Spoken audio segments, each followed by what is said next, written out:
BNP করার অপরাধে নিজের সবকিছু হারিয়েছেন ত্যাগী কর্মী অলিউল্লাহ।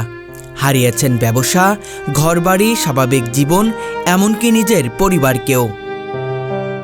আগুনে পুড়ে যাওয়া শরীরটা যত না পুড়েছে, তার চেয়ে বেশি জ্বলে পুড়ে ছাই হয়েছে হৃদয়। আজ সেই অলিউল্লাহ বেঁচে আছেন সমাজের প্রান্তে, নিঃস্ব, একা, অবহেলিত একজন মানুষ হিসেবে। একটা সময় ছিলেন এলাকার আপনজন, মানুষের দুঃখ কষ্টে ছুটে যেতেন, বিপদের সময় হাত বাড়াতেন নিঃস্বার্থভাবে। অথচ আজ সেই মানুষটি বেঁচে আছেন মানুষের দয়ার উপর নির্ভর করে। তিনি অলিউল্লাহ, বিএনপির নিবেদিত প্রাণ, একজন ত্যাগী কর্মী। দলের জন্য জীবন বাজি রেখে রাজনীতি করেছেন, অথচ আজ নিঃস্ব, নিঃসহায়, অবহেলিত ও একাকী জীবন কাটাচ্ছেন। 2012 সালে রাজনৈতিক প্রতিহিংসার ভয়াল আগুনে পুড়ে ছাই হয়ে যায় অলিউল্লাহর ব্যবসা প্রতিষ্ঠান। ঘুমন্ত অবস্থায় দোকানের ভিতরে থাকা অলিউল্লাহ ও তার কর্মচারীকে পুড়িয়ে মারার চক্রান্ত করেছিল স্থানীয় ক্ষমতাসীন দলের কিছু নেতাকর্মী। সৃষ্টিকর্তার অশেষ কৃপায় প্রাণে বেঁচে গেলেও অলিউল্লাহ শরীরের অধিকাংশ জায়গায় পুড়ে ঝলসে যায়। আমি আমার ওয়ার্ডের স্বেচ্ছাসেবক দলের সাবেক সভাপতি ছিলাম। আমার একটা অনেক সময় খুব ভালো ব্যবসা ছিল। আমার নিজের সিএনজি ছিল, সিএনজি পার্সের ব্যবসা ছিল। আমার ইউনিয়নের নেতারা আমার দোকানে আসা একটু সময় দিত, বসতো, গল্প গুজব করতো। এগুলো আওয়ামী লীগের নেতাকর্মীদের প্রতিহিংসা শুরু হয়।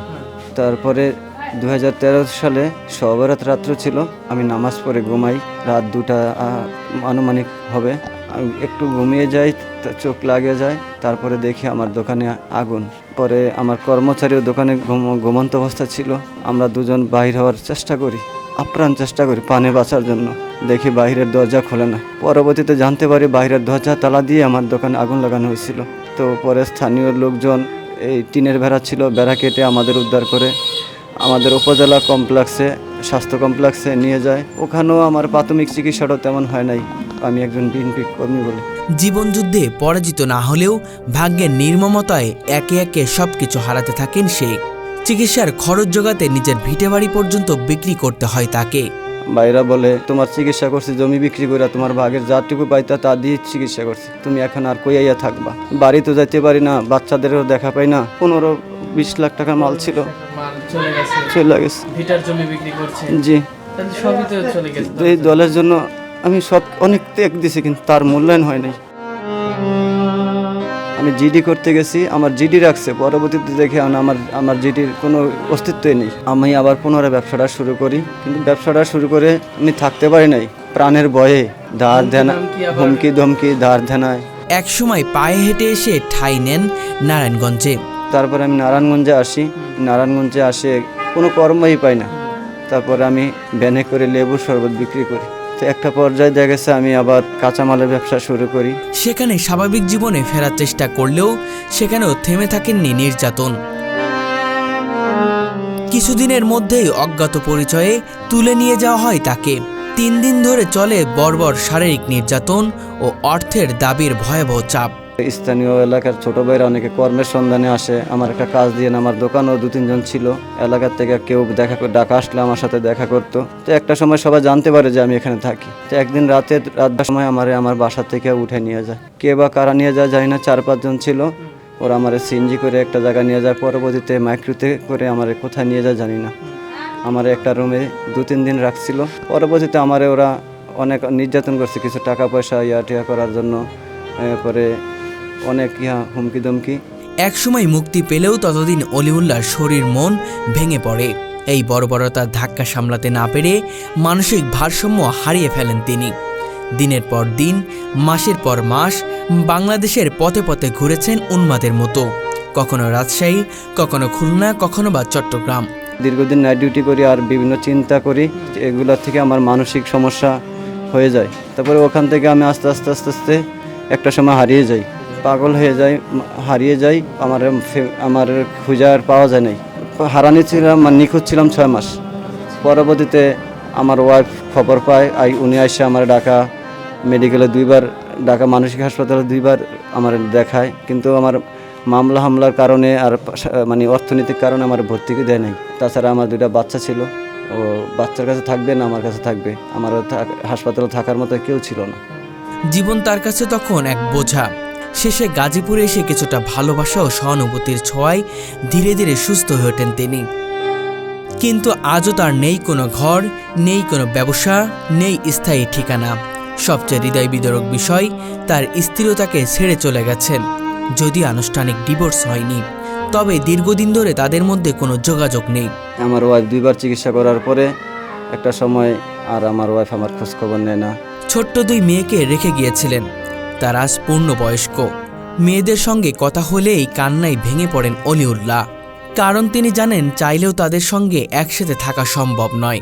কষ্ট হয়, রাতের আধারে অনেক কাঁদি, বাবা মার কথা মনে পড়ে, নিজের সন্তানদের কথা মনে পড়ে, তখন খুব কান্না করি। কখনো বাচ্চা যদি কোনো মহিলা বাচ্চা নিয়ে আসে, তখন ওই বাচ্চাদের দেখলে আমার বাচ্চার কথা মনে পড়ে। কোনো বৃদ্ধা লোক আসলে তখন বাবার কথা মনে পড়ে, খুব কষ্ট হয়। সন্তান তো ছোটো রেখে আসছি, এখন আমার বড় মেয়ে 9ম শ্রেণীতে পড়ে আর আমার ছোট মেয়ে 7ম শ্রেণীতে পড়ে। সব হারিয়েও দলের প্রতি তার ভালোবাসা এক বিন্দুও কমেনি। আজও চোখের স্বপ্ন, একবার যদি তার প্রিয় নেতা তারেক রহমানের সাথে দেখা করতে পারেন। তিনি বলেন, আমি বিএনপি করেছি টাকা পয়সার জন্য নয়, তারেক জিয়াকে ভালোবেসে। আজ সবাই দূরে সরে গেছে, কেউ খবর নেয় না। শুধু চাই দল আমাকে ভালোবাসুক, মূল্যায়ন করুক, এটাই চাওয়া আমার বর্তমানে। আর যদি দল না করতেন তাহলে কি এই ক্ষতিটা হতো? দল না করলে আমি সামাজিকভাবে আমার এরকম হতো না। আমি সমাজে আমার অনেক মূল্যায়ন ছিল। আমি সমাজে আচার বিচার করতাম, মানুষের কল্যাণে দৌড়াইতাম, কারো বিপদে পড়লে আমি যাইতাম, কেউ অসুস্থ হলে আমি চিকিৎসার জন্য নিজে সহযোগিতা করতাম, নিজের গাড়ি দিয়ে বিনা পয়সা নিয়ে যেতাম, অসহায় মানুষের পাশে দাঁড়াইতাম।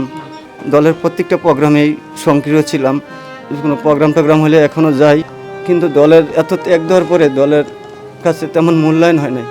এখনও বিএনপির কোনো মিছিল, মিটিং, সমাবেশ হলেই ছুটে যান অলিউল্লাহ। কারণ তারেক জিয়াকে ভালোবেসেছেন, দলকে ভালোবেসেছেন।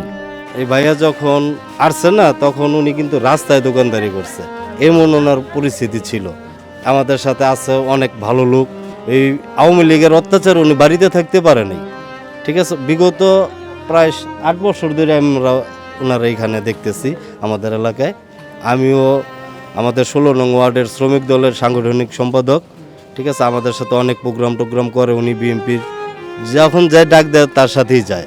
বর্তমানে অলিউল্লাহ গাজীপুরে বিআরটিসি প্রশিক্ষণ এলাকার পাশে একটি সবজির দোকানে কাজ করেন, যেটি তার নিজের নয়, একটি স্থানীয় ব্যক্তির দোকান।